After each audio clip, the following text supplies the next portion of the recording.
Perfecto.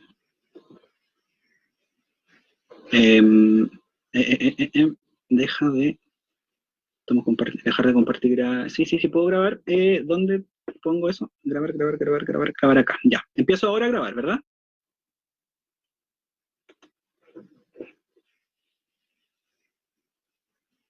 Dice que mi altavoz no está funcionando bien, aunque se puede grabar mi voz, no la de otros participantes. Ok, perfecto.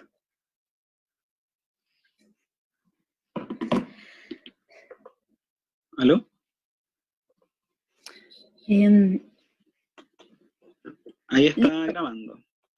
Ahí está grabando. Perfecto. Bueno, pues bienvenidos al ciclo de charlas abiertas 2020. Esta sesión será grabada. Queremos agradecer a la intérprete Macarena Nieto. Esta es una sesión del Instituto de la Sordera. Va a ser presentada por Armando Parragués Carrasco. Les recuerdo que las preguntas serán al final de la exposición y el tema que veremos el día de hoy es neurocognición y aprendizaje en estudiantes sordos, bases para la evaluación cognitiva y estrategias de enseñanza. Le doy la palabra a Armando. Hola, buenas tardes a todos y a todos. Espero que se encuentren bien. Quiero primero agradecerles por su interés en participar en esta segunda sesión de las charlas abiertas que está realizando el Instituto de la Sordera. Hoy día vamos a conversar sobre neurocognición y aprendizaje, es decir, de la relación entre cerebro y aprendizaje en sordos. Vamos a hablar de algunas bases que consideramos que pudieran servirles a ustedes en su desempeño profesional en cuanto a la educación de estudiantes sordos. Me gustaría comenzar contándoles un poco cuál es nuestro trabajo en el Instituto de la Sordera. Yo soy integrante del programa cognitivo-comunicativo de apoyo a los aprendizajes en estudiantes sordos, y en este programa que se lleva a cabo desde hace ya algunos años en el Instituto de la Sordera tenemos dos áreas de trabajo principalmente. Una área de intervención donde diseñamos e implementamos herramientas de evaluación e intervención para el desarrollo cognitivo de los estudiantes de la escuela Dr. Jorge Ote, mediante un trabajo educativo con los estudiantes directamente, pero también con los alumnos, con los profesores y sus familias. Hay que recordar que la escuela Jorge Ote tiene un enfoque intercultural bilingüe. Esto quiere decir que la modalidad de comunicación que se promueve allí es la lengua de señas y la modalidad escrita del castellano. Por lo tanto, todas nuestras herramientas y nuestras estrategias tienen que estar basadas en ese modelo de comunicación.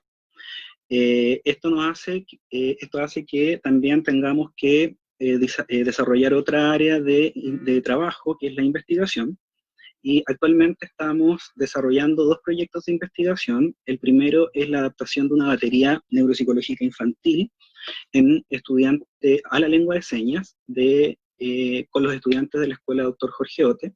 Este proyecto lo estamos realizando en alianza con la Universidad de Chile, gracias al Fondo de Investigación en Salud de la Facultad de Medicina, y obviamente con recursos del instituto. El investigador a cargo de este proyecto es el profesor Felipe Torres, que pertenece a la Escuela de Fonoaudiología de esa universidad. El otro proyecto de investigación que estamos desarrollando es el proyecto de evaluación del programa cognitivo que implementamos en la escuela. Esto con el fin de analizar y sistematizar las acciones que llevamos a cabo, de manera que éstas puedan seguir replicándose en la escuela y también podamos generar conocimientos y experiencias que podamos compartir a nivel local, a nivel nacional, para otros equipos educativos que trabajan con estudiantes sordos. Bueno, y a partir del trabajo que hemos tenido es que ahora podemos compartir con ustedes una pequeña síntesis de revisiones y de experiencias que tenemos. con el objetivo principal de compartir con ustedes y promover el trabajo y ver si es que a ustedes les pudieran servir lo que hemos estado desarrollando. Así es que queremos ayudarles también con esto a reconocer y potenciar las prácticas positivas que ustedes tienen en el ámbito educativo en relación o desde el punto de vista neurobiológico. No vamos a dar ningún tipo de receta, sino que vamos a contarles lo que dice la evidencia respecto a esta relación entre el cerebro y el aprendizaje, y además compartirles nuestra experiencia. Queremos invitarlos entonces con esto a incorporar el conocimiento neurobiológico a su quehacer educativo, a la respuesta educativa que le dan a sus estudiantes. Para esto entonces tenemos que reactivar algunos conocimientos o algunos conceptos que todos los que estamos acá tenemos por formación o por intuición. Entonces tenemos que revisar el concepto de aprendizaje. Todos sabemos lo que es el aprendizaje, pero desde el punto de vista neurobiológico tiene algunas características. El aprendizaje responde a cambios funcionales y estructurales que son relativamente permanentes en el cerebro. Estos están producidos por un mecanismo biológico llamado plasticidad neuronal. La plasticidad neuronal, junto con la maduración cerebral, que está guiada por los genes, por la información que traemos gracias a la evolución de nuestra especie. Los mecanismos de plasticidad modifican la estructura cerebral, permitiendo entonces el desarrollo del aprendizaje, el desarrollo de habilidades, ¿cierto?, y de los talentos que la escuela y el ambiente en general promueven en los estudiantes. Respecto del cerebro propiamente tal, es importante que recordemos algunas características. A nivel macroestructural, como aquí muestra la ilustración, el cerebro está compuesto por dos hemisferios, ¿cierto? Por una corteza cerebral. Ahí podemos mirar los surcos y los giros que tiene la corteza cerebral. Y como sabemos, el cerebro es el órgano que sustenta el aprendizaje y está formado a nivel microestructural por un tejido que funcionalmente está constituido por las neuronas, ¿cierto?, que es la célula más funcional en el sistema nervioso. Las neuronas a su vez están constituidas por, como muestra acá el esquema, por un cuerpo neuronal, donde se encuentran los organelos, el núcleo, finalmente las estructuras que sustentan el metabolismo neuronal, y por estructuras o extensiones comunicantes que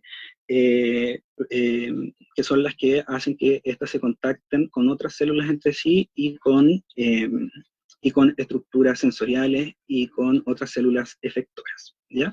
Entonces ahí tenemos las dendritas y los axones que generan estructuralmente una red, ¿cierto?, que es el cerebro a nivel funcional. La estructura cerebral entonces formada por estas neuronas, por estas células y por otras células también, ¿cierto?, está constituida por sustancia gris, que es la que podemos ver acá en la corteza cerebral, ¿cierto? Sustancia gris que está formada principalmente por los cuerpos o por los somas de las neuronas, ¿cierto? Hay estructuras de sustancia gris también en los núcleos subcorticales, que son los que estamos mostrando acá, y también está constituido por sustancia blanca que forma grupos de fibras que conectan las neuronas, las distintas regiones de la corteza entre sí, regiones también subcorticales, y también conectan el cerebro o el encéfalo con estructuras que están fuera del sistema nervioso central. Traen información a través de receptores, integra la información al cerebro y luego la envía a través de estos grupos de fibras de sustancia blanca. Los circuitos entonces neuronales que forman o que sustentan el procesamiento cognitivo se encuentran principalmente a nivel de la corteza cerebral, ¿ya?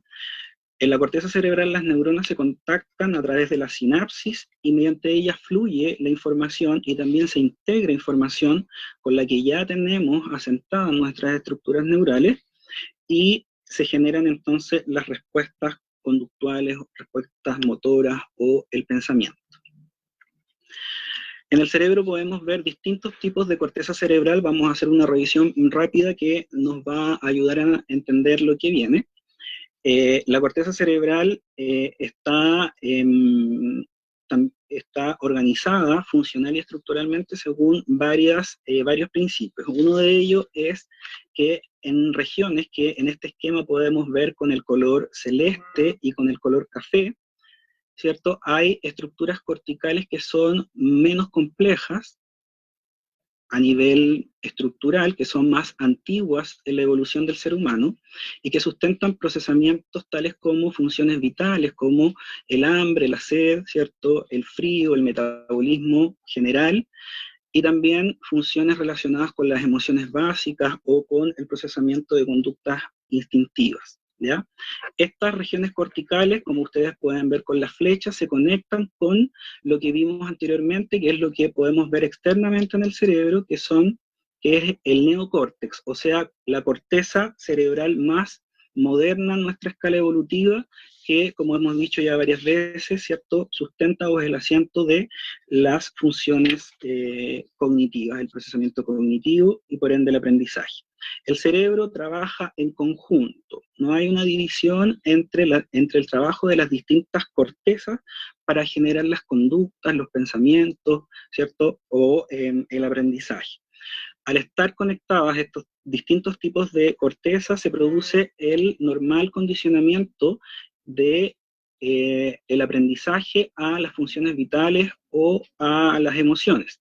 Es así que, por ejemplo, si es que tenemos frío o si tenemos hambre, va a ser muy difícil resolver un problema matemático, ya que estas cortezas que habíamos estado nombrando emiten señales hacia el neocórtex, ¿cierto?, hacia la corteza de procesamiento cognitivo, para que se produzcan conductas de búsqueda, de huida, de búsqueda de alimento, etc., o de protección. A veces esto no es consciente. También la interacción entre estas cortezas puede ser al revés, ¿ya? La interacción entre estas cortezas puede promover un mejor desempeño cognitivo y del aprendizaje, como vamos a ver más adelante. Bueno, acá tenemos el clásico esquema de visión de un hemisferio cerebral, donde encontramos los distintos lóbulos: el lóbulo temporal en celeste, el lóbulo parietal, el lóbulo occipital, perdón, en verde, el lóbulo occipital en lila y el lóbulo frontal. Todo lo que vemos acá entonces es principalmente neocorteza. Por lo tanto, acá se asientan las principales redes de procesamiento cognitivo y procesamiento del aprendizaje en consecuencia. Bueno, la neocorteza entonces, que es lo que estamos viendo acá, si hacemos algunos cortes, tiene una formación estructural más compleja que las cortezas más antiguas filogenéticamente, o sea, más antiguas en la evolución. La neocorteza está formada por 6 capas de neuronas, ¿cierto?, que están organizadas de distinta manera según el tipo cortical del que se trate.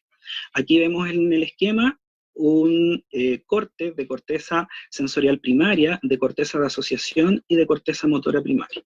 En términos generales, entonces, la corteza sensorial primaria es la que recibe la información desde los estímulos externos. Las cortezas de asociaciones son las que analizan, integran, ¿cierto?, esta información en respuestas que van a ser desencadenadas gracias a la actividad de las cortezas o la corteza motora primaria. Por ejemplo, aquí vemos un esquema del procesamiento cognitivo o procesamiento neurocognitivo de la información visual, y podemos mirar aquí en celeste el área visual primaria. Allí se recepcionan todas las entradas visuales, ¿cierto? Y las cortezas que están más adyacentes a esta área visual primaria son cortezas de asociación, que analizan a un más alto nivel la información, ¿cierto?, recepcionada por la corteza primaria, y además, ¿cierto?, encontramos que en el cerebro la mayor cantidad de corteza es corteza de asociación. Por ejemplo, los estímulos visuales van a ser procesados por regiones de una ruta que se llama ruta dorsal del cerebro, que se relaciona con la ubicación de esos estímulos en el espacio, para generar respuestas sensoriomotoras, mientras que esos mismos estímulos van a ser analizados por cortezas que se encuentran en la ruta ventral, relacionadas no con la ubicación espacial de esos estímulos, sino con el significado o con el conocimiento que está asociado a esos estímulos. ¿ya? En términos generales, los dominios cognitivos siguen este principio de dos rutas. Una ruta dorsal, que en la visión se llama ruta de el dónde, y una ruta ventral, que en visión se llama ruta de el qué, relacionada con los significados.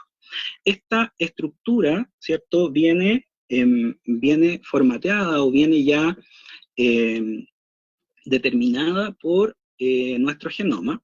Entonces la corteza visual, ¿cierto?, procesa normalmente estímulos visuales si es que no hay ningún tipo de impedimento para que esto se lleve a cabo.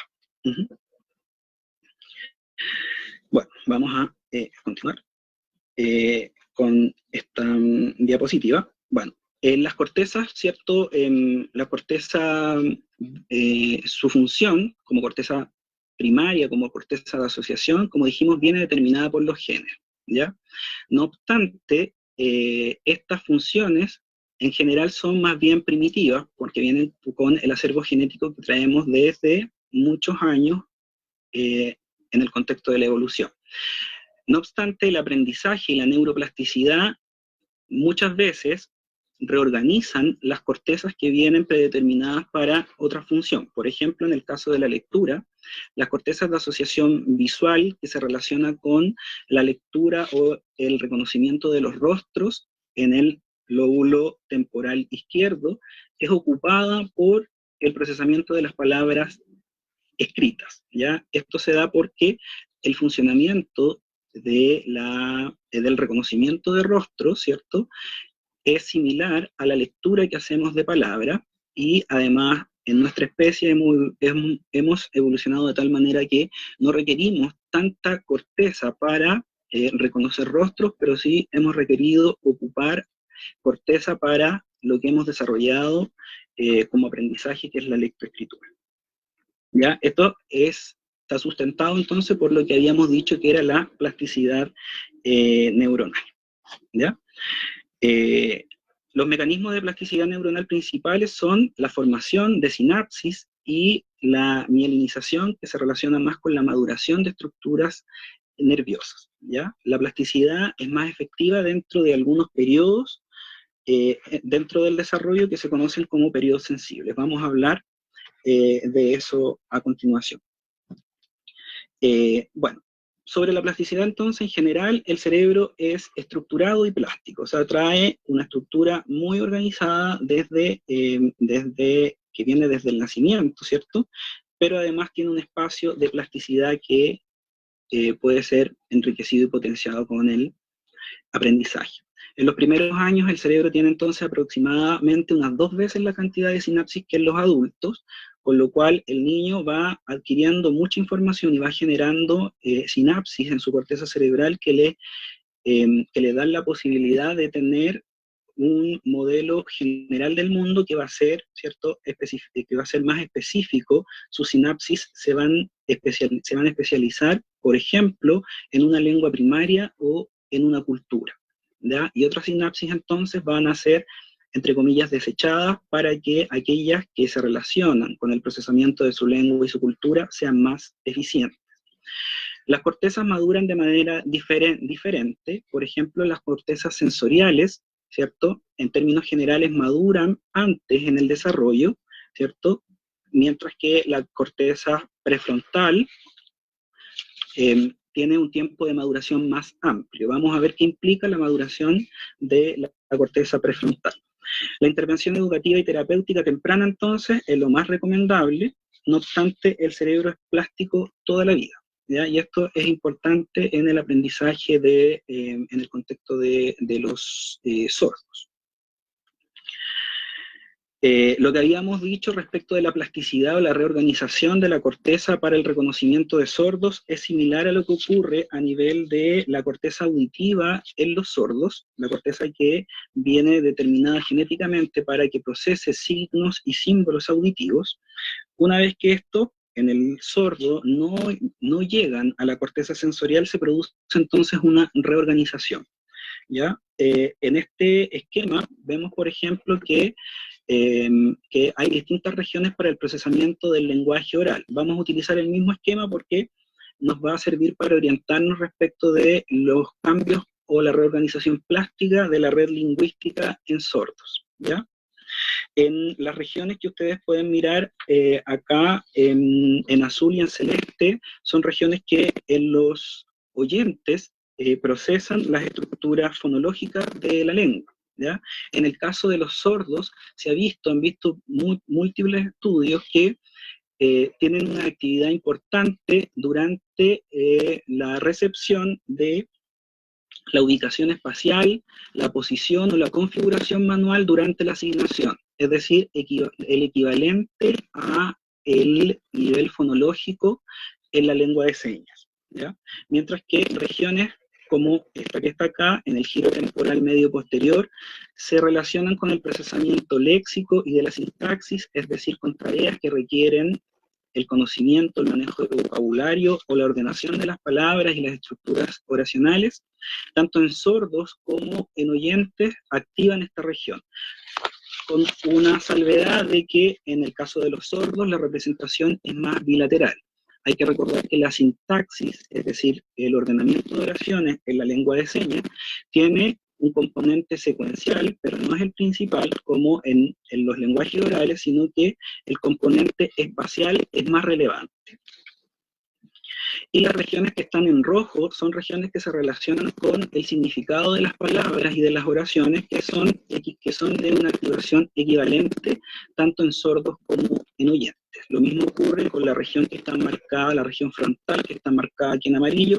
Los fonoaudiólogos van a recordar que es la parte triangularis del área de Broca, que se relaciona con la morfosintaxis, es decir, con la concordancia de género y número en sustantivos, las flexiones verbales de tiempo, de persona en los verbos y su concordancia general en las oraciones. Además, también se activa frente a tareas demandantes en cuanto a selección léxica, ¿ya? Esta región es una región que también es considerada parte de la corteza prefrontal, ¿ya? Entonces, las regiones o la red lingüística en los sordos, con algunas variaciones, ¿cierto?, es equivalente a la que se activa en los oyentes, y lo mismo ocurre cuando hay alteraciones, tanto del desarrollo como alteraciones adquiridas, ¿ya? Esto demuestra entonces que la plasticidad es muy importante en el aprendizaje de las personas sordas, ¿ya? Sobre esto podemos destacar algunas informaciones o algunos datos que nos entrega la literatura, ¿cierto?, relacionados con que los periodos sensibles del lenguaje oral son duran alrededor de los 7 años, ¿ya? Allí madura finalmente la corteza de esta red lingüística, y es más difícil adquirir nuevos aprendizajes respecto del lenguaje oral. En el caso de los sordos, la reorganización cortical de este sistema lingüístico permite una ventana más amplia de aprendizaje, puesto que hay corteza disponible, ¿cierto?, para que sea reorganizada. La instrucción formal de la lengua de señas, ¿cierto?, genera plasticidad, o sea, incrementa la reorganización de estas regiones, ¿ya? Así es que es importante que sordos, sobre todo aquellos que no tienen contacto muy directo con otros sordos, se les aplique, digamos, formación o instrucción formal en lengua de señas. La disponibilidad de corteza, como habíamos visto, determina la facilidad de aprendizaje. Es así como, por ejemplo, niños sordos que no han tenido inmersión en lengua de señas durante varios años, ¿cierto?, muestran facilidad en el aprendizaje de la lengua de señas. Mientras que a los oyentes que queremos aprender lengua de señas nos cuesta bastante, porque nuestra red lingüística está ocupada en procesamiento auditivo, así es que tenemos que buscar otras redes cerebrales, ¿ya? Igual como cuando se aprende otro idioma. Se ha visto también que la reorganización de estructuras corticales no elimina la plasticidad potencial que la corteza tiene para el desarrollo del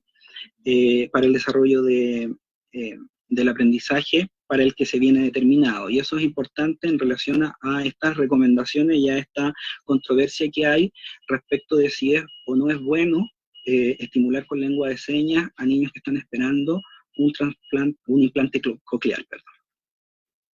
Bueno, ahora, ya teniendo en cuenta algunos conceptos más o menos básicos, vamos a pasar a revisar algunas funciones cognitivas en base a cómo se evalúan en términos generales dentro de la evaluación neurocognitiva o neuropsicológica, y vamos a también ver cuáles son las correlaciones que muestran las investigaciones y las implicancias que éstas tienen, ¿ya? Vamos a partir por las funciones ejecutivas que corresponden, ¿cierto?, a un grupo de mecanismos o procesos que dirigen, orientan y coordinan la actividad cognitiva a nivel general, ¿ya? Las funciones ejecutivas son procesadas principalmente en redes que están asentadas en la corteza prefrontal, que es esta región que está marcada acá en el esquema.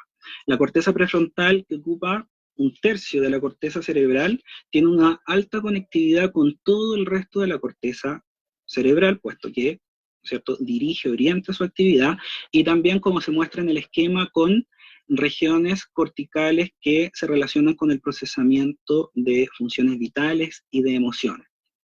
Veremos la importancia que esto también tiene. Las funciones ejecutivas son centrales en el procesamiento de tareas que requieren esfuerzo y control cognitivo, tales como la resolución de problemas, la toma de decisiones, el razonamiento abstracto, etc., ¿ya? Y, como también ya lo habíamos dicho, la corteza prefrontal es la última que madura dentro de nuestro desarrollo, ¿ya? La maduración de la corteza prefrontal se produce pasado los 20 años, por lo tanto es normal o se pueden esperar las características de dificultades en conductuales, emocionales, que son más o menos, más que dificultades, sino que son conductas típicas, por ejemplo, de la adolescencia. Las funciones ejecutivas las podemos clasificar en 4, en términos muy generales también, las vamos a definir en esos mismos términos. Encontramos lo que es el control inhibitorio, el control de impulsos, que nos permiten inhibir las conductas dominantes, que pueden ser dominantes porque son automáticas o porque son más placenteras, pero que en algunos contextos no son lo más adaptativo. También tenemos la memoria de trabajo, que es un espacio de memoria en el cual la información está disponible para poder ser manipulada o se pueda trabajar con ella, ¿ya? Esta memoria de trabajo es muy importante para el procesamiento cognitivo y hay que tener en cuenta siempre que tiene una capacidad limitada, ¿ya?, en cuanto a cantidad de información que puede procesar a la vez.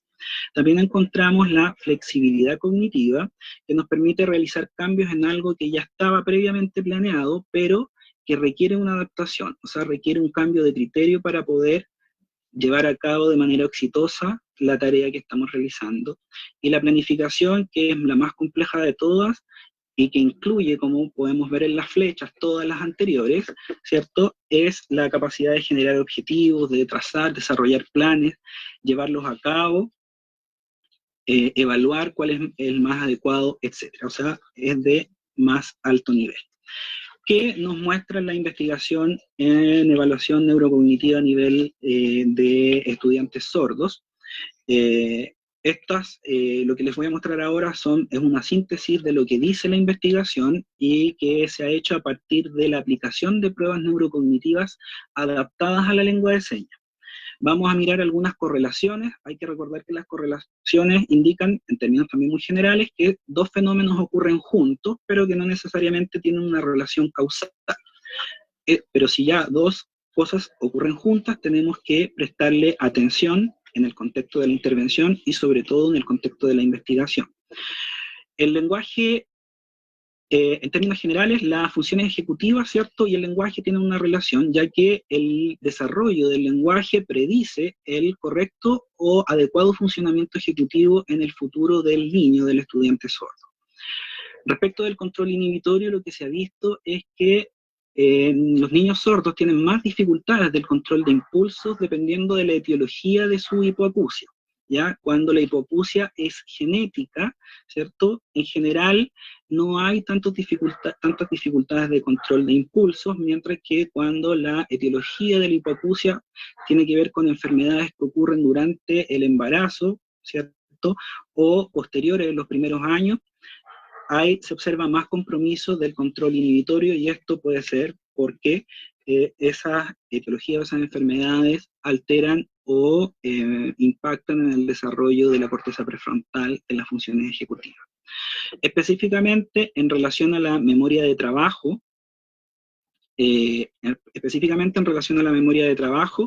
hay correlación con el aprendizaje lingüístico, con la lectoescritura en sordos y con el desarrollo de las matemáticas. Mientras que la flexibilidad cognitiva ha correlacionado en diversos estudios con el aprendizaje de las matemáticas en sordos. ¿Ya? Recordemos que esto significa que si la memoria de trabajo puntúa bien, ¿cierto? También puntúan bien el aprendizaje lingüístico, la lectoescritura y las matemáticas juntos, pero no es que necesariamente una cosa explique la otra, ¿ya? Otro proceso cognitivo importante en el que tenemos que detenernos es la atención, y la atención corresponde a un conjunto de procesos cerebrales, ¿cierto? Neurocognitivos que hacen que se pueda seleccionar, amplificar, canalizar o profundizar información relevante para una tarea cognitiva, inhibiendo la interferencia que la información no relevante tiene en esa tarea cognitiva, ¿ya? Evolutivamente la atención se generó para resolver el tema de la saturación de información que llega a nuestro cerebro a través de nuestros sentidos. Un modelo bastante recurrente de la atención es el modelo de Posner, que indica que existirían por lo menos tres circuitos atencionales. Uno que es el circuito de alerta, que nos indica cuándo prestar atención y adapta entonces nuestro sistema de vigilancia frente a aquellas cosas que nos interesan, que provocan placer o que provocan la satisfacción de necesidades, ¿cierto? El circuito de alerta va a trabajar, ¿cierto? Generando o interactuando con los otros circuitos. Está el circuito de orientación, ¿cierto? Que nos indica a qué prestar atención, ¿ya? Y cuando sabemos a qué prestar atención y ponemos el foco atencional, ¿cierto?, en ciertos estímulos que son relevantes, estos estímulos son amplificados en la corteza cerebral, es decir, su procesamiento se amplifica y los estímulos irrelevantes disminuyen. Y luego una tercera red atencional es el control ejecutivo, que es parte de lo que revisamos como funciones ejecutivas, por eso las puse juntas. Los colores los van a orientar respecto de cuáles regiones se relacionan con la red neuronal de cada uno de los circuitos. Recordar también que esto trabaja de manera unificada en el cerebro, ¿ya? En términos generales, en este esquemita voy a explicarles más o menos cómo funcionan en conjunto los circuitos atencionales y por qué promueven el aprendizaje. Los estímulos entonces generan la predicción de que hay que poner atención, ¿cierto? Ante los estímulos genera la alerta. La alerta está mediada por circuitos de recompensa, como lo vamos a ver también en un poco más de detalle adelante, y este circuito de alerta activa la corteza prefrontal, que a su vez va a activar o va a retroalimentar las regiones sensoriales que están recibiendo la información de estímulos relevantes, de manera que la representación de esos estímulos sea amplificada y los estímulos distractores sean más bien inhibidos o filtrados. También la corteza prefrontal no solo va a amplificar, sino que va a mantener, mediante el control ejecutivo y la memoria de trabajo, la representación o el procesamiento de esos estímulos por más tiempo, incluso extendiéndose a cuando ya esos estímulos no están presentes. Por lo tanto, esto genera que haya lo que se conoce como potenciación a largo plazo, es decir, la sinapsis, la plasticidad que provocaron los estímulos a los cuales se está atendiendo, ¿cierto?, generan estructuras más fuertes, sinapsis que van a permanecer en el tiempo, ¿ya? Y se produce lo que definimos como aprendizaje, que son cambios estructurales que son relativamente permanentes en el tiempo, ¿ya? De ahí la importancia de los circuitos atencionales. Todo parte con la alerta, o sea, con la motivación y con el interés de prestar atención. Sobre la atención y funciones ejecutivas, entonces, sabemos que la alerta aumenta frente a los contenidos que son novedosos y desafiantes para los niños.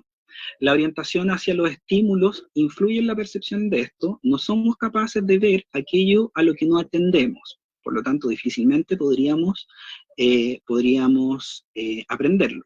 Además de eso, tal es así que la orientación hace que creamos no existente aquello que entra por la visión, por ejemplo, por nuestro sentido, pero no hemos atendido, ¿ya? El control ejecutivo, especialmente la memoria de trabajo, no permite atender a dos cosas a la vez, ¿ya? A veces tenemos la ilusión de que podemos hacer dos tareas juntas, pero los estudios a nivel cerebral, con tiempos muy bien medidos, nos indican que la memoria de trabajo, como tiene una capacidad limitada, puede procesar información para una tarea a la vez, ¿ya? Por más que creamos que podemos hacer dos a la vez, si viéramos lo que pasa en nuestro cerebro deja una tarea y hace la siguiente.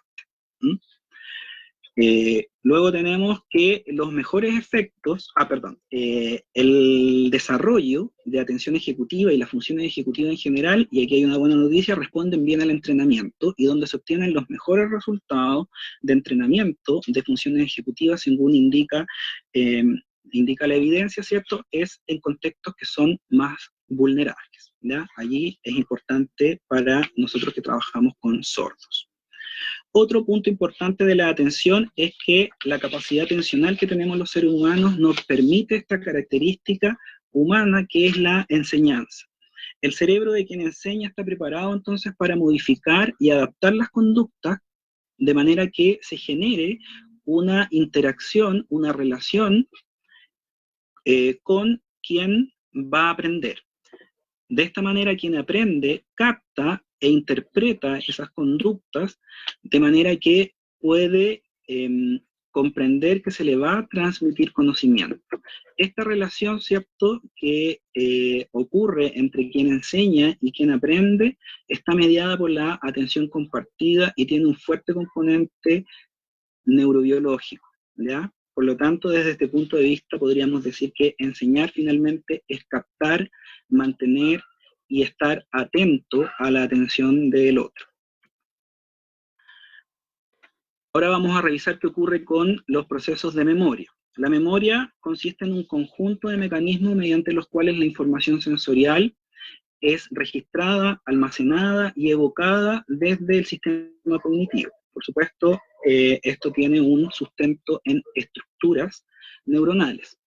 Podemos clasificar la memoria en distintos sistemas, ¿ya? Son sistemas porque tienen funcionamientos que son distintos y además están sustentados en estructuras biológicas distintas, a pesar de que trabajan en conjunto. Encontramos entonces los sistemas de memoria implícita y explícita según el contenido de lo que memorizamos o recordamos. La memoria implícita se relaciona con el aprendizaje de procedimientos, con aquellas conductas que son más bien automatizadas, como la lectura, ¿cierto?, el dominio de las operaciones básicas en el cálculo, o por ejemplo, a nivel psicomotriz con andar en bicicleta. ¿Ya? También se conoce como memoria no declarativa, puesto que no está muy regulada por la conciencia. Cuando queremos, por ejemplo, explicar cómo se desarrollan los conocimientos que se encuentran o que están procesados por esta memoria, necesariamente tenemos que hacer demostraciones motoras, por ejemplo, cuando queremos enseñar a andar en bicicleta, por ejemplo. Y la memoria explícita que sí tiene un componente consciente importante, y dentro de este encontramos el sistema de memoria semántica relacionada con los conocimientos, donde guardamos la información conceptual del conocimiento que tenemos del mundo, y la memoria episódica, que se relaciona con la memoria para los eventos o para las situaciones que vamos viviendo, ¿ya? La memoria episódica, por lo tanto, tiene un fuerte componente temporal, espacial y además emocional, ¿no? Está regulada por el hipocampo, que es una estructura cortical de estas que hablábamos que se relacionan con el funcionamiento de emociones, ¿ya? La memoria semántica está representada por ampliamente en la corteza cerebral, ¿cierto? El conocimiento que tenemos está distribuido en nuestra corteza cerebral, ¿ya? Respecto de el tiempo, la capacidad de tiempo de almacenamiento que tienen los sistemas de memoria, podemos clasificarlas en memorias de corto plazo, almacenan y evocan información dentro de alrededor de 2 minutos, y memoria de largo plazo, que nos permiten recordar información que hemos almacenado desde hace horas hasta días, años, etc. Y también podemos clasificar los sistemas de memoria según el procesamiento o la modalidad sensorial mediante las cuales son procesados. Así encontramos, por ejemplo, aquí hay 2 ejemplos solamente: memoria visual, memoria verbal, memoria táctil, memoria lingüística, que también lo vamos a escuchar en esta exposición. ¿Qué correlaciones e implicancias se han mostrado los estudios en relación a la evaluación neurocognitiva de la memoria? En general, en sordos se ha visto que la memoria de corto plazo, secuencial lingüística, en general es más débil, es decir, recordar secuencias relacionadas con el lenguaje para los sordos es muy difícil, o más difícil que para los oyentes, y esto se relaciona con que las estructuras o las reglas del lenguaje oral, por ejemplo, ¿cierto? Tienen un alto componente secuencial. Entonces nosotros trabajamos normalmente las secuencias lingüísticas cuando expresamos o cuando comprendemos el lenguaje, mientras que las reglas de configuración de la lengua de señas, ¿cierto?, de la variante visomotora del lenguaje, tienen un componente espacial muy importante, ¿ya? Esto impacta a veces en la comprensión de estructuras, ¿cierto?, oracionales o estructuras discursivas amplias en sordos, y también y con mayor fuerza el impacto es en la lectoescritura, ¿ya? Que no hay una representación directa de la lengua de señas en la escritura. Lo que hacen los sordos es traducir la lengua de señas a estructuras que son secuenciales, ¿ya? Que es el castellano escrito. Respecto de la memoria de corto plazo secuencial, pero no de información lingüística, esta está mejor en los sordos, incluso hay estudios que indican que es mejor que en oyentes, lo que quiere decir que el problema, ¿cierto?, o lo que podría interpretarse es que el problema no es tanto, como muchas veces se dice, con la conceptualización temporal en los sordos, sino más bien con una dificultad en que el lenguaje en los sordos no estimula ¿cierto?, este desarrollo de secuencias lingüísticas, ¿ya? Pero el procesamiento temporal no sería distinto. ¿Qué se ha encontrado respecto de correlaciones entre habilidades medidas en las pruebas neuropsicológicas? Que la memoria lingüística en general, ¿cierto?, correlaciona con todas las habilidades de memoria y con la lectura en sordos. La memoria en general se correlaciona con la lectura, con la escritura y con los contenidos dentro del ámbito escolar. Recordemos que cuando hablamos de correlaciones estamos diciendo que estos fenómenos ocurren juntos, que no hay una necesaria relación causal. Entonces, los niños sordos o estudiantes sordos que tienen buena memoria en general, pasa que también tienen buenas habilidades lectoras, buenas habilidades de escritura y de contenidos escolares, o viceversa. Es importante hablar, si hablamos de memoria y aprendizaje, de lo que es la consolidación de la memoria. La consolidación de la memoria es la capacidad de automatizar de manera inconsciente la información que hemos aprendido y además generalizar en la memoria semántica los conocimientos. En términos muy generales, es que los cambios que ocurren en el cerebro sean permanentes y además productivos para el aprendizaje de nuevos contenidos o para la profundización del aprendizaje. ¿Qué hace la automatización y la generalización? ¿Cierto? La consolidación en la memoria, en definitiva, libera recursos cerebrales, es decir, libera recursos, por ejemplo, de la memoria de trabajo y de la corteza prefrontal para que estos estén disponibles para un procesamiento de nuevos conocimientos o un tratamiento más profundo de aquellos que ya están consolidados. Hay varias formas o varias formas de consolidar o de ayudar a que se consolide la memoria. Una de ellas que ha sido bastante estudiada y ya corroborada en cuanto a el aprendizaje es el sueño, ¿ya? Que los niños duerman bien. En términos generales, como muestra acá el esquema, el dormir se relaciona con la desintoxicación de todo nuestro organismo. Esto incluye el cerebro. Pero específicamente, en lo relativo a la memoria ocurren más cosas. Durante el sueño ha mostrado la evidencia que se reactivan los circuitos que fueron activados durante la jornada. Se reactivan las neuronas que trabajaron en la corteza y en el hipocampo, es decir, las neuronas que procesaron cognitivamente, por ejemplo, tareas que se dieron en la escuela o ejercicios que se realizaron en la escuela, y también el hipocampo, que si se acuerdan, se relaciona con la memoria episódica. En la noche, nuestras neuronas vuelven a hacer un recorrido por las situaciones a las que se enfrentaron durante el día, lo que da una mayor posibilidad de una nueva representación, de un nuevo trabajo neuronal y reforzamiento de aquellas sinapsis que ocurrieron durante la actividad diurna.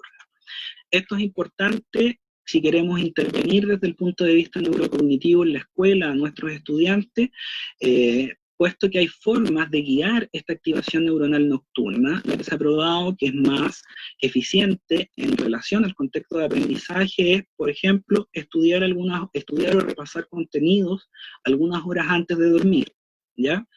Es importante entonces lo que pasa horas antes de dormir. Ahí hay que tener cuidado entonces, por ejemplo, lo que vemos en la noche, sobre todo en este tiempo, si hay noticias que nos afectan mucho, es recomendable no verlas en la noche, se nos van a reactivar todas las neuronas que nos hicieron sufrir durante el día. Es mejor estudiar o ver algo entretenido antes de dormir, sobre todo en este contexto.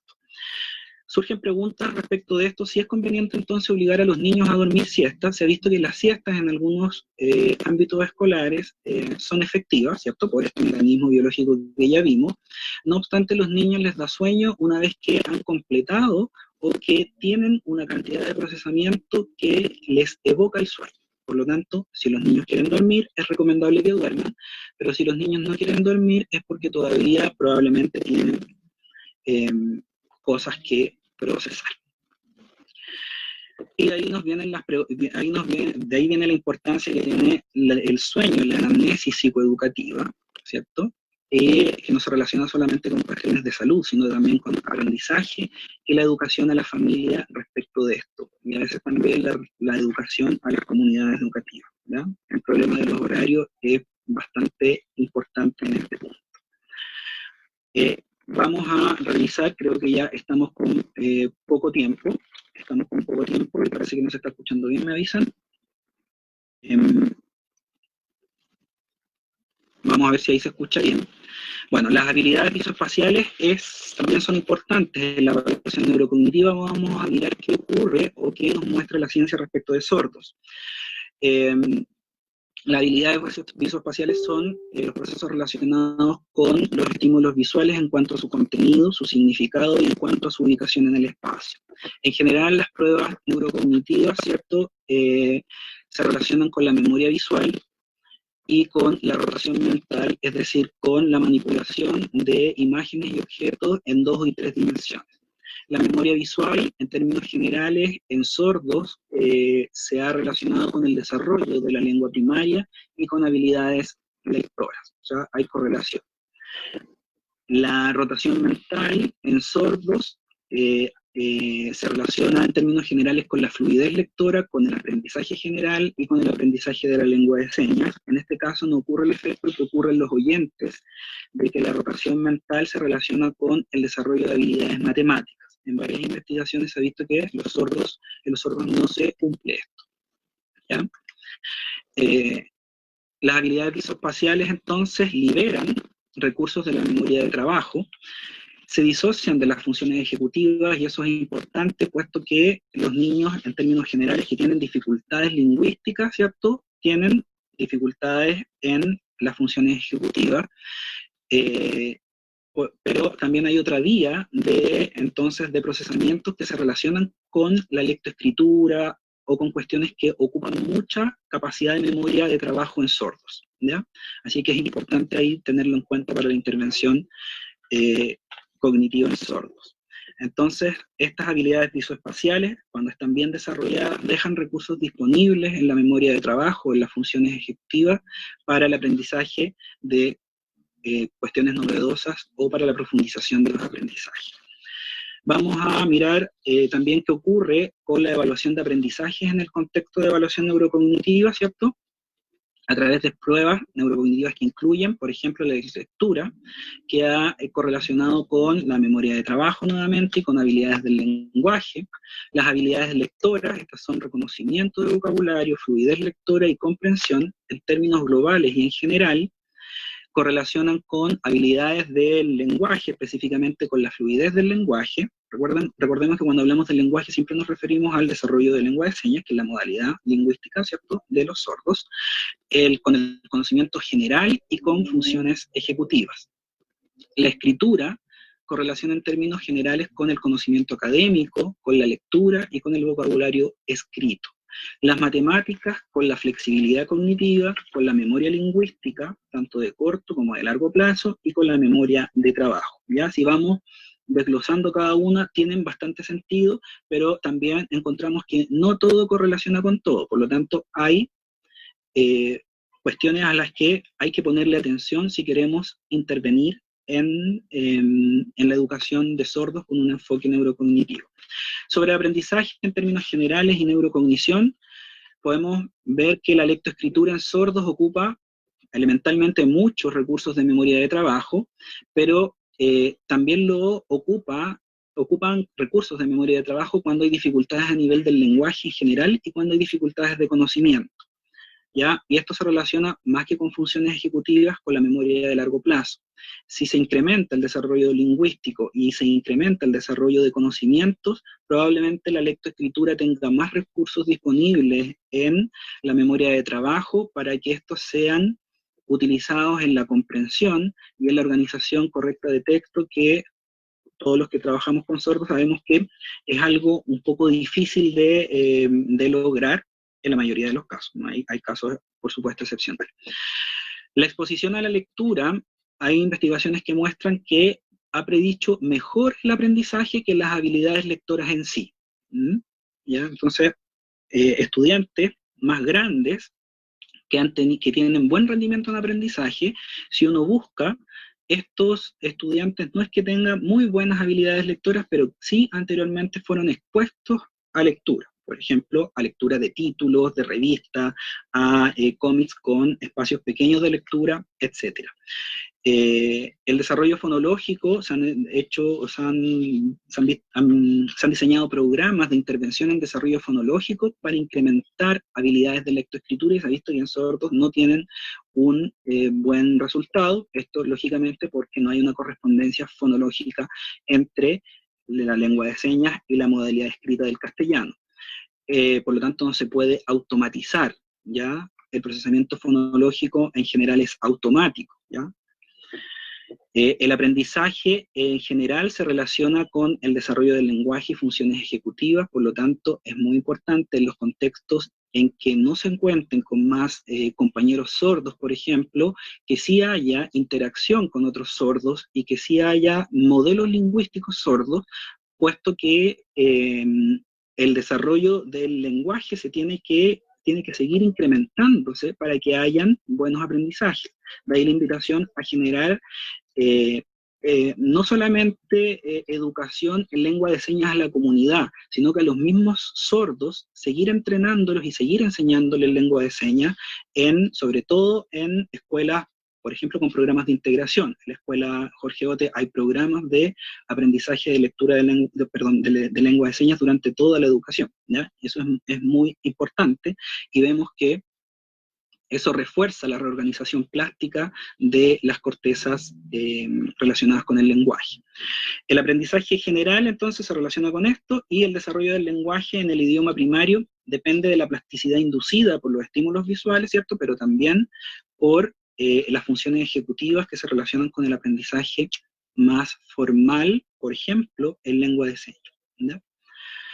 Bueno, vamos a concluir entonces con dos temas que son bastante importantes en el aprendizaje, porque ya estamos más o menos en la hora. Uno es el compromiso activo, y lo vamos a hacer a través de este ejemplo clásico de sobre un mismo material realizar 3 tareas.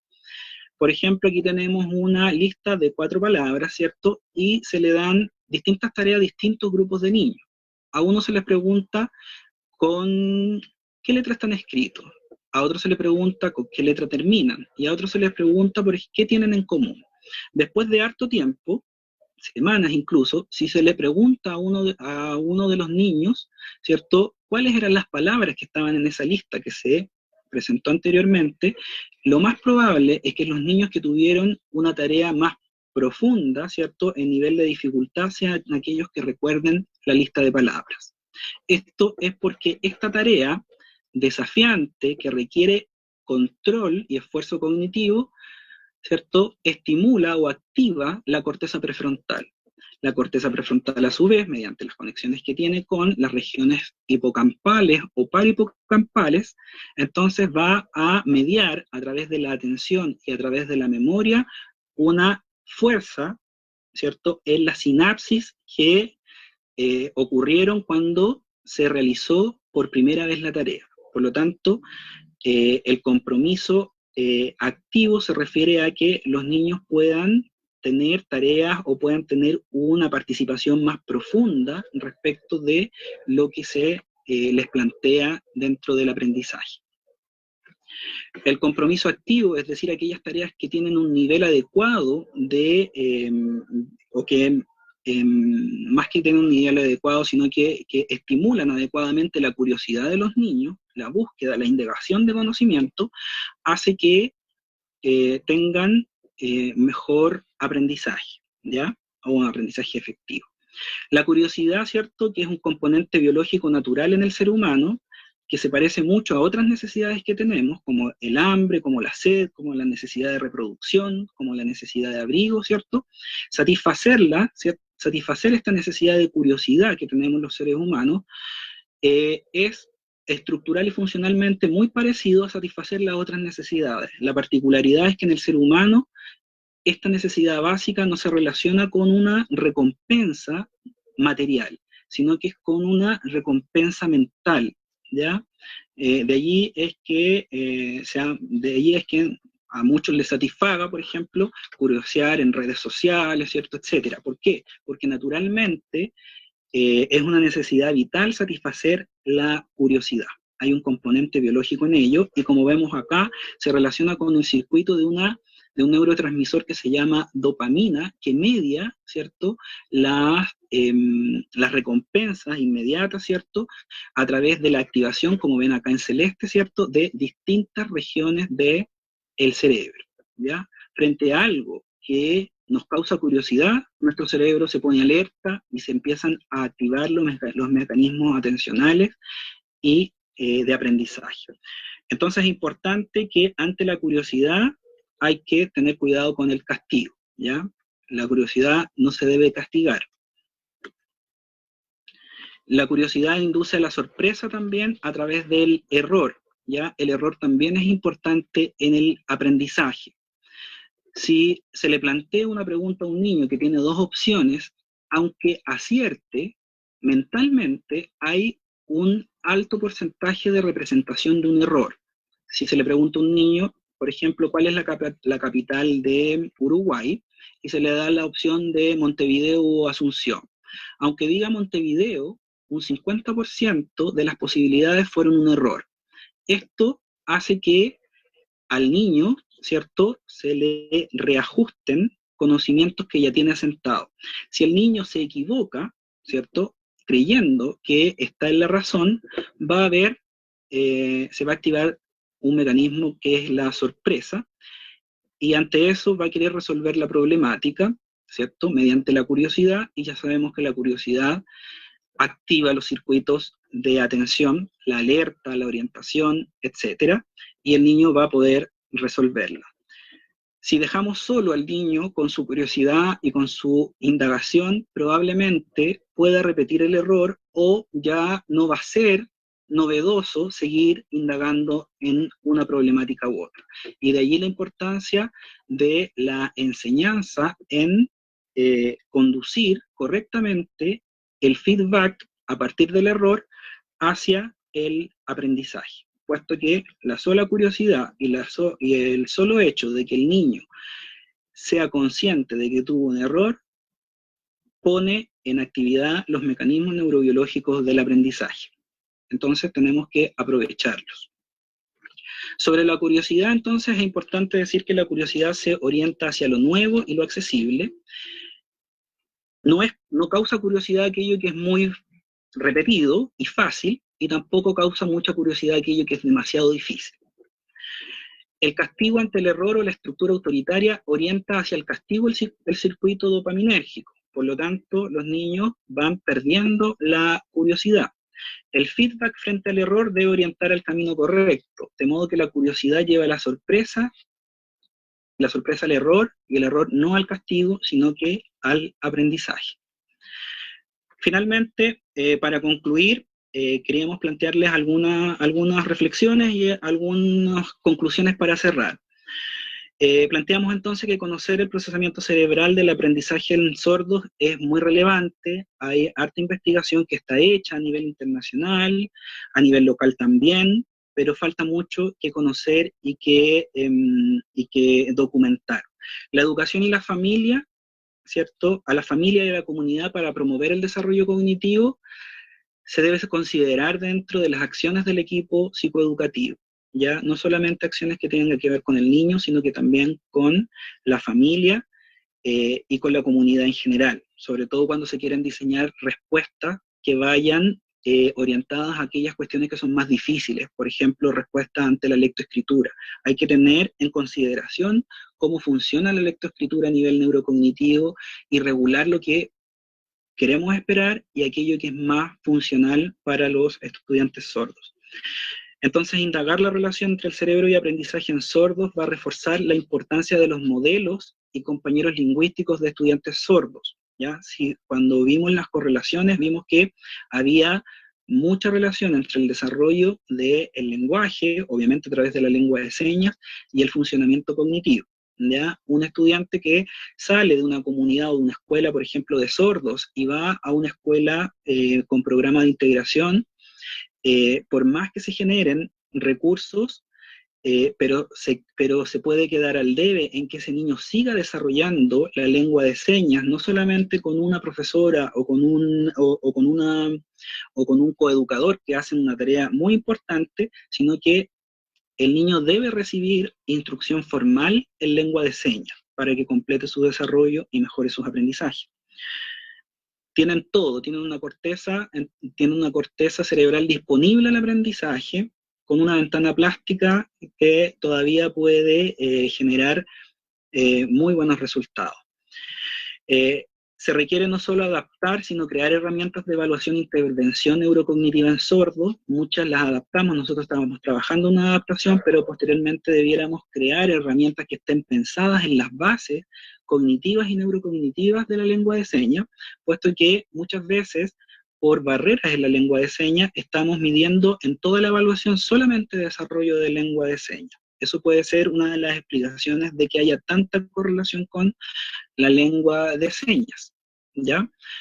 Teniendo en cuenta sobre todo que en la realidad los sordos no están inmersos en la lengua de señas todos a la misma vez, ¿cierto? Por lo tanto, no todos tienen el mismo desarrollo de lengua de señas. Si adaptamos las pruebas solamente a lengua de señas correcta y formal, nos va a costar ver realmente el procesamiento cognitivo en estos estudiantes.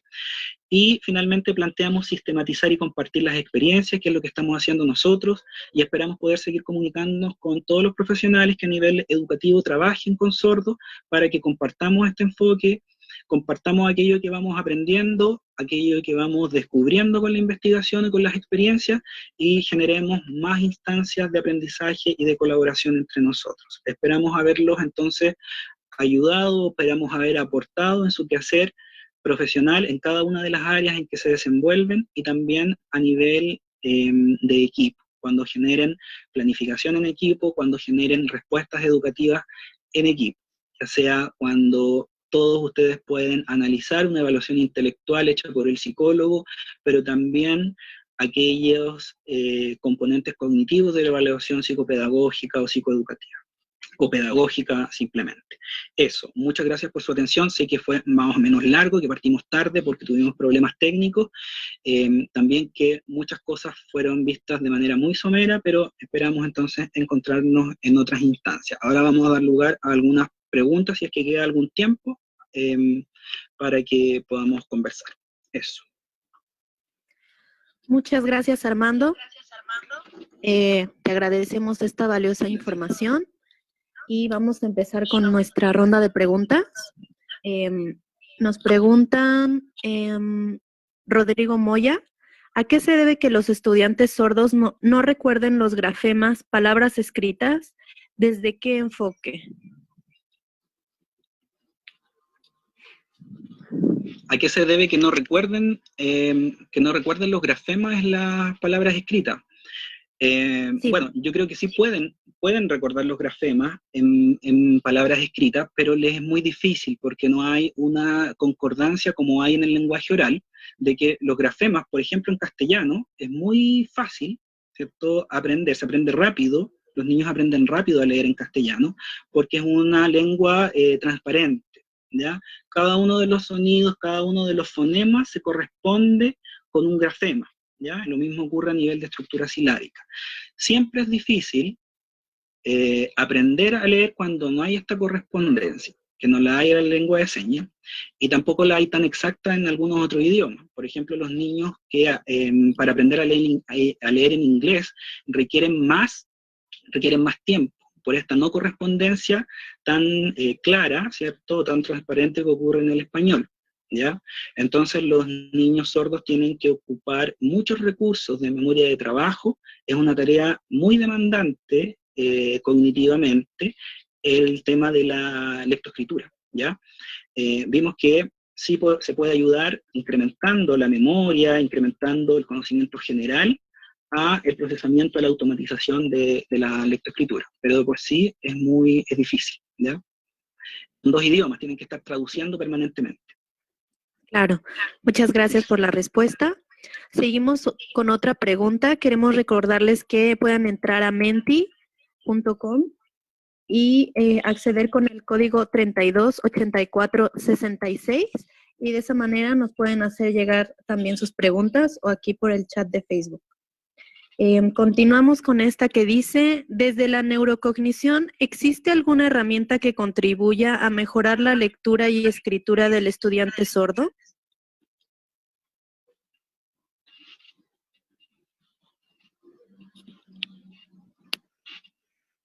Perdón, no escuché lo último. Te repito. ¿Me puedes repetir, Claudia, por favor? Claro que sí. Desde la neurocognición, ¿existe alguna herramienta que contribuya a mejorar la lectura y escritura del estudiante sordo? Bueno, desde la neurocognición propiamente tal, no hay herramientas que se puedan hacer desde el punto de vista de lo que se ve en el laboratorio en una evaluación clínica y replicar en términos generales en la educación. Desde la neurocognición hay que buscar, con la información que se tiene, hay que buscar en conjunto herramientas que sean efectivas, ¿ya? Lo importante desde este enfoque es entender por qué es tan difícil para los estudiantes sordos aprender a leer. Entonces, la recomendación va por va más que nada por evaluar bien qué es lo esperable en el estudiante sordo respecto de la lectoescritura, ¿ya? No todos tienen el mismo nivel de lenguaje oral, no todos fueron inmersos en lengua de señas al mismo tiempo, no todos tienen el mismo conocimiento general. Por lo tanto, yo recomendaría más que un instrumento en particular, que puede que los hayan, ¿cierto? Pero tienen que estar probados como para poder recomendarlo, tomar en cuenta al enseñar, ¿cierto? Cualquier tipo de aprendizaje que haya que automatizar, las bases que hay respecto del procesamiento cognitivo, ¿ya? Algo tan difícil como vimos, ¿qué es lo que nos deja de generar curiosidad? Cosas que sean muy difíciles, ¿ya? Por lo tanto, es muy frecuente que veamos que los estudiantes sordos digan, por ejemplo, que odian aprender a leer, odian las asignaturas respecto de la lectura, los talleres, etc. Entonces, la neurocognición invita más que nada a ese desafío a los educadores y luego probemos entre todos qué es lo que puede mejorar, ¿ya? O para crear herramientas que sean efectivas. Desde ya yo creo que está difícil ver algo muy estandarizado para todos los sordos, ¿no? por la variabilidad que hay. Ya, eso. Por supuesto. Excelente, Armando, muchas gracias. Seguimos con esta otra pregunta que dice, he estado investigando y muchos científicos dicen que el área de Broca tienen casi la misma actividad en alguien sordo y oyente. ¿Ha podido averiguar de eso en Chile? ¿O parietal está más estimulado en sordos por las asociaciones visoespaciales? Bueno, en Chile no tengo información de que se hayan hecho estudios respecto de eso.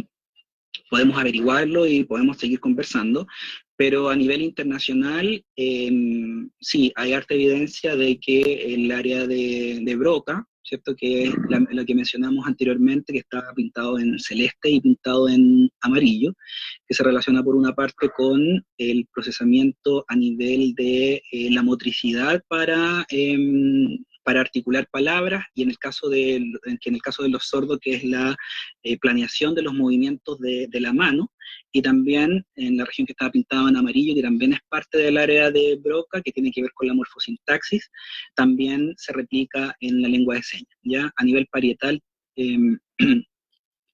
habla ahí del nivel parietal, seguramente tiene relación con la ruta dorsal de procesamiento del lenguaje, que los estudios indican que es bastante similar, ¿ya?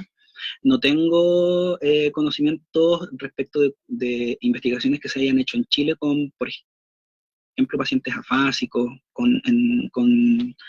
que sean sordos, ¿no? Usuarios de lengua de señas, ¿no? Que a mí me interesa bastante. Eso. Ok, perfecto. Luego nos comentan, ¿hay investigaciones a nivel cognitivo, como de fascículo, estimulaciones cerebral en personas sordas en Chile? He buscado, pero solo he encontrado artículos y conferencias y investigación muy buena de morfosintaxis, pero no a nivel cerebral. Sí, a nivel cerebral yo también, y ahí está lo voy a poner también y se lo puedo enviar, la bibliografía básica que utilicé para organizar la charla, y en lo que hemos tenido que revisar en el equipo de investigación, y en general a nivel por lo menos neurocognitivo, es todo en el extranjero. Sí hay excelente investigación a nivel lingüístico en Chile. Hay varias investigaciones, incluso a nivel neuropsicológico también se han hecho varias investigaciones, ¿ya?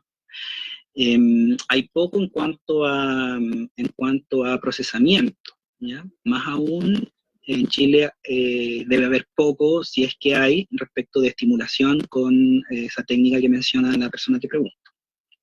Disculpen, no me acuerdo el nombre. Perfecto. Estamos teniendo unos problemas con el audio, pero esperemos que podamos solucionarlo. La pregunta pasada era acerca de las investigaciones a nivel cognitivo. ¿Perdón? No, repetí la pregunta para que pudiera interpretarla Macarena. Ok. Ok, continuamos. ¿Es recomendable entonces enseñar lengua de señas a un niño que podría tener implante coclear, considerando que exista una reserva auditiva?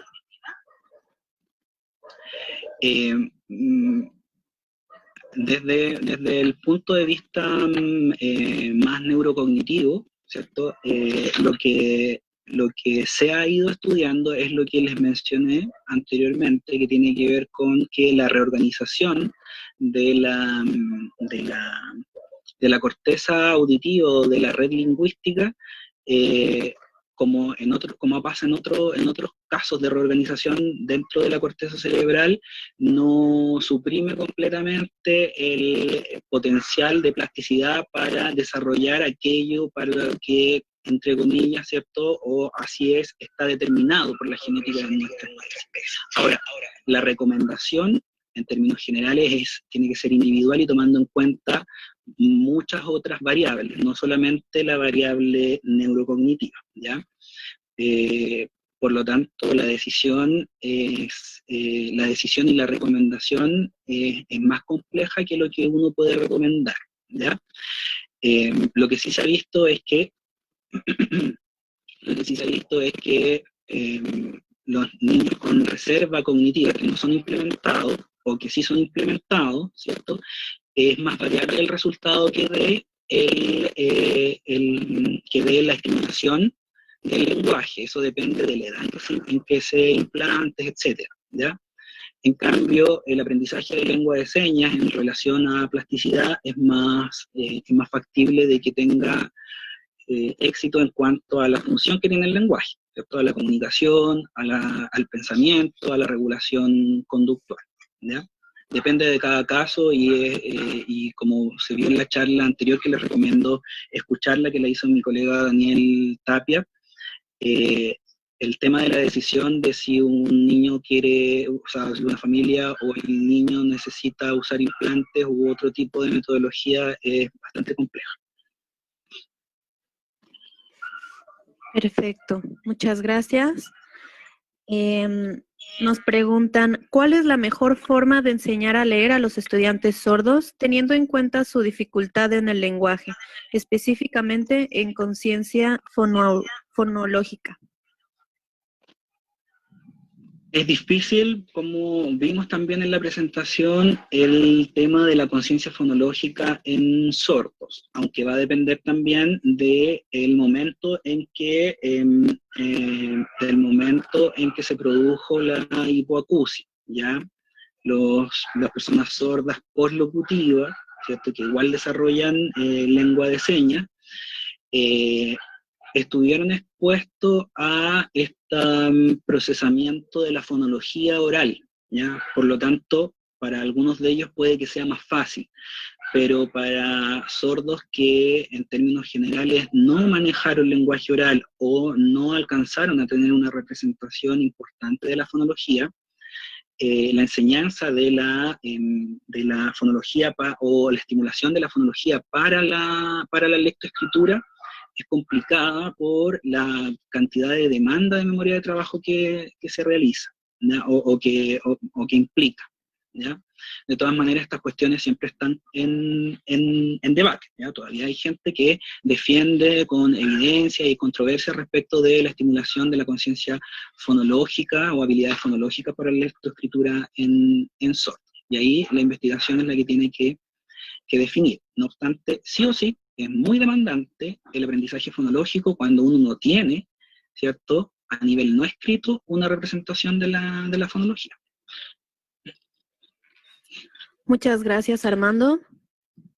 Con esa pregunta cerramos nuestro ciclo de preguntas. Okay. Quiero agradecerte, Armando, y agradecer a todos los que nos están escuchando, a todos y todas. Muchas gracias a Macarena por interpretar. Y queremos seguir invitándolos a visitar nuestras redes sociales. Les recordamos que tenemos cursos de lengua de señas online en 3 niveles diferentes. Y próximamente continuaremos con nuestros webinars. Así que estén atentos. Muchas gracias. Y nos despedimos. Armando. Muchas gracias a todos. Pueden seguir enviando sus consultas al Menti. Gracias por la atención y nos estamos viendo. Hasta luego. Sí, el Menti continúa abierto y esta sesión fue grabada y compartiremos el link en redes y por correo.